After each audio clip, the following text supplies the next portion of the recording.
Okay, Sheriff. Here they are. Tell the Marshal this ain't how we do things here. But I'll oblige him this once. All right. Let's see what we got.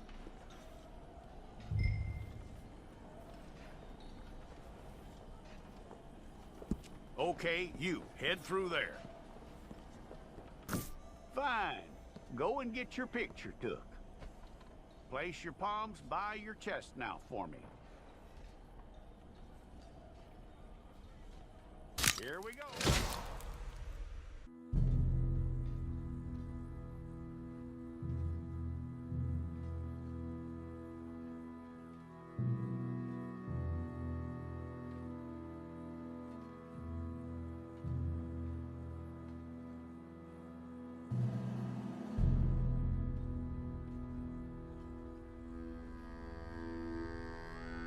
Jackson! Officer Jackson, move those prisoners!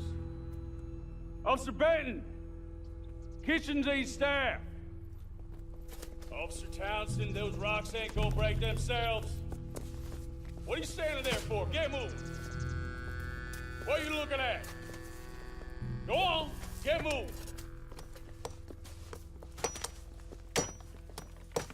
You with the hammer? And you'll do. We need to perform a work detail out near Tumbleweed. Come on, get in.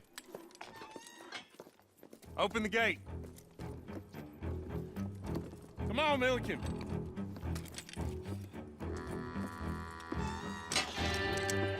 Yeah!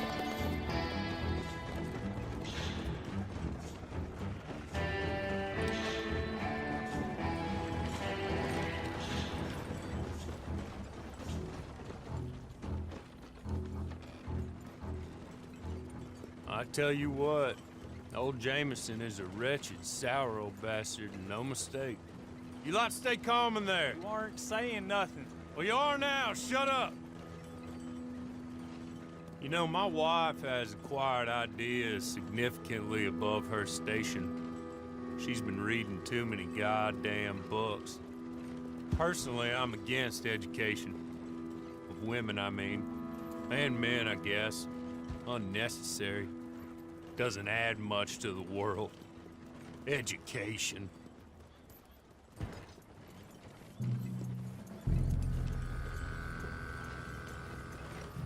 Good day, gentlemen. Oh. Don't do anything stupid. Nobody gets shot. Act like fools, and the pair of you will be dead within a minute. Now, what are your names? Jenkins and Milliken.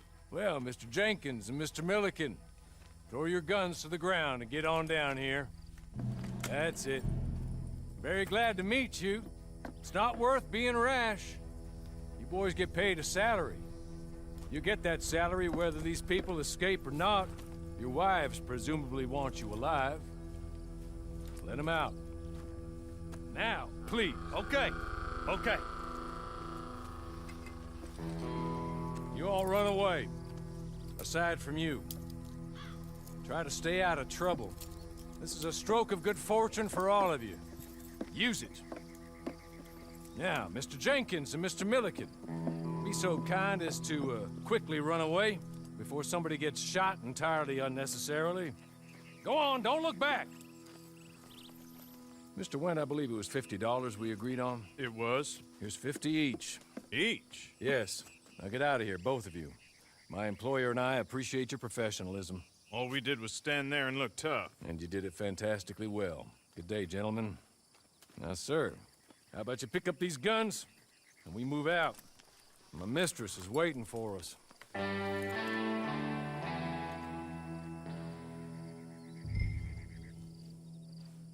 Come along. Then you better get on this horse.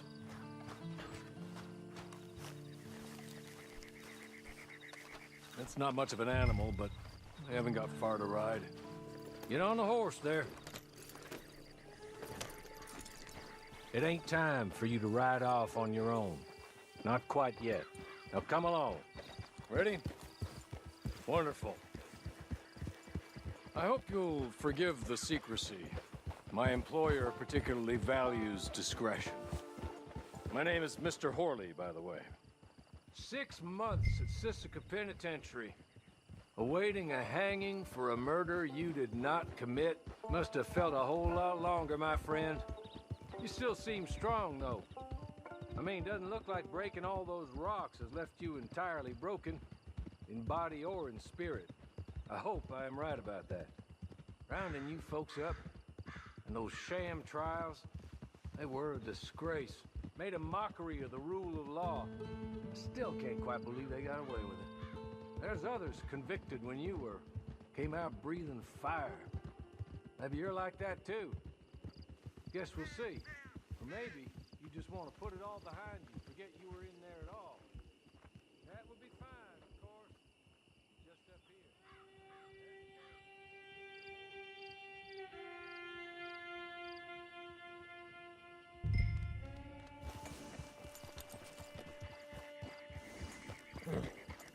Been a while since you saw a hitching post, huh?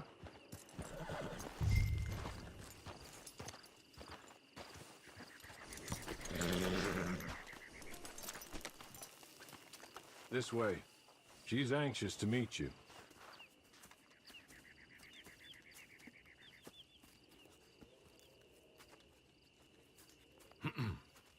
Madam, we're back.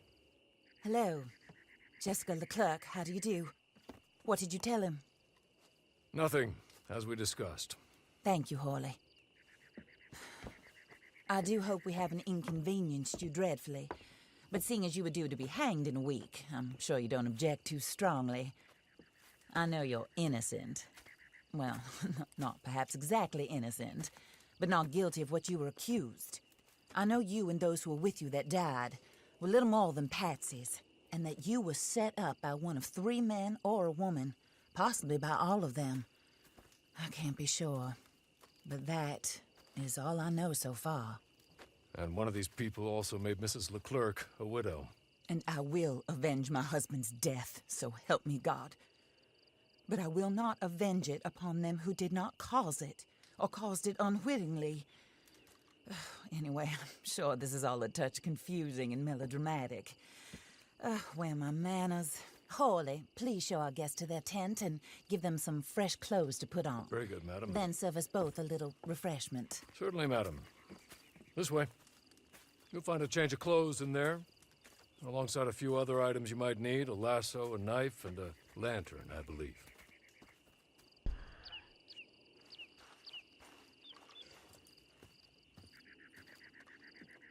That looks more comfortable. Hawley? Here, madam. Your very good health. I suppose it beats dying, Mrs. Leclerc's husband was murdered by one of his business partners. And I intend to find out which one. Or rather, I intend for you to find out. And kill them. You're the only person I could possibly trust to do whatever it takes. Because you and your accomplices, you're the only other victims of their lies still alive. You see, you walked into the town at approximately the same time my husband was shot in the back, but by another gun, firing different bullets to those you possessed when you were arrested. These bullets, this was their mistake. You were rounded up and sentenced to death, all because you came to town and didn't talk too much and seemed like you were nasty. Anyway, here they are. The people who run Blackwater. Mr. Jeremiah Shaw, banker, real estate speculator, and crook. Mr. Amos Lansing, ranch owner, speculator, and crook. Mrs. Grace Lansing, his wife, society patroness, lover of the arts, crook, and my former best friend. Teddy Brown, her disgraced brother, outlaw, wanted man, and still in contact with them. All I ask of you is your help in finding out quite what happened. Mrs. Leclerc would like to help you get back on your feet. Get back to work. Whatever your work may be, I don't judge. You want to rob? Rob. You want to save innocent folk? Do that as well. But you need me just as much as I need you. I think we all understand each other. I hope we do. Good. I look forward to rewarding you for killing those who made me a widow. My husband was a true believer in this country and in the West. He was killed for greed. Foul greed when there's quite enough for everybody. I don't care what your scruples are as to killing. I will take the full burden of that sin upon my shoulders. Goodbye, for now. Then Hawley, go introduce him to nice Mr. Cripps. I think you'll like Cripps well enough. He's long past his prime, of course, but he hasn't gone entirely crazy just yet. And he will help you, better than most of his ilk. Cripps! Get up! Hello, partner. Hawley. This is your new boss. Oh, pleased to meet you, partner. J.B. Cripps at your service. We'll pay to get your camp established. Mrs. Leclerc is a generous benefactor. And, where are we headed?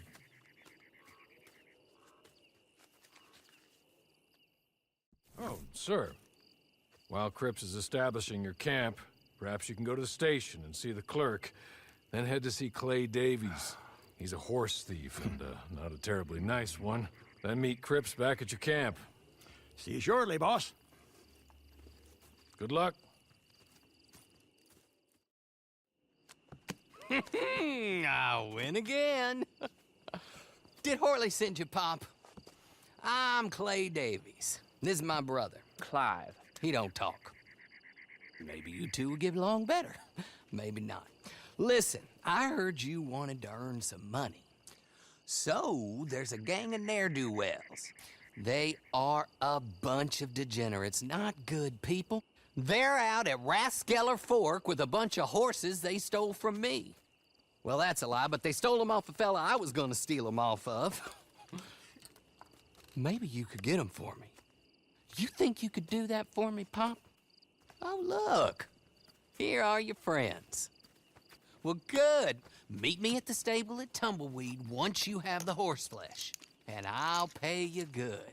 Oh, and Pop, Hawley wanted me to remind you, any decent work you can find, take it. But just try to stay out of trouble. Oh, and once you give me those horses, well, after that, we'll talk again. Oh, I do so enjoy these conversations. I'm used to them on account of my brother. Let's go, Clive.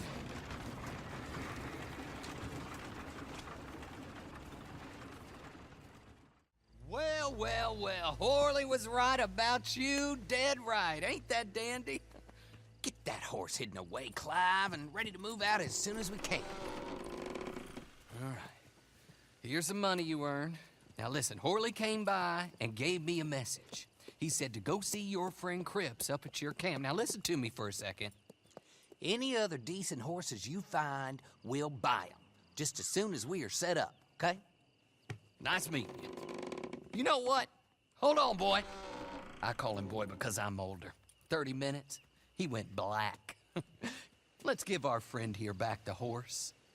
It's yours. A sign of faith and future business. If you want to buy any extras or sundries for the animal, head inside. They've got a lot available. See you soon. Come on, Clive.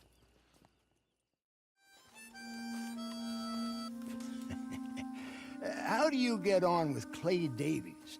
Horrible little wretch, in my opinion. Pop this and pop that. I'd like to pop him, a slime bucket. Anyway, I've got everything set up. Well, what we have so far, place is pretty nice. I think you did a good job for you. I'll earn my keep. When you get too old to fight, what choice have you got? It's either work or beg, and I'd rather work. Oh, I saw Hawley. Now, he wants you to come down and meet him in Blackwater when you get a chance. I think he might have some work for you. Oh, and while you're out on your travels, you may see some folk with employment opportunities. Good folk, bad folk, looking for a tough guy with a gun to help them. Up to you if you listen to them, I guess. You know, I used to like that kind of stuff. One time, I almost helped a clown steal an elephant. But that's a very silly story.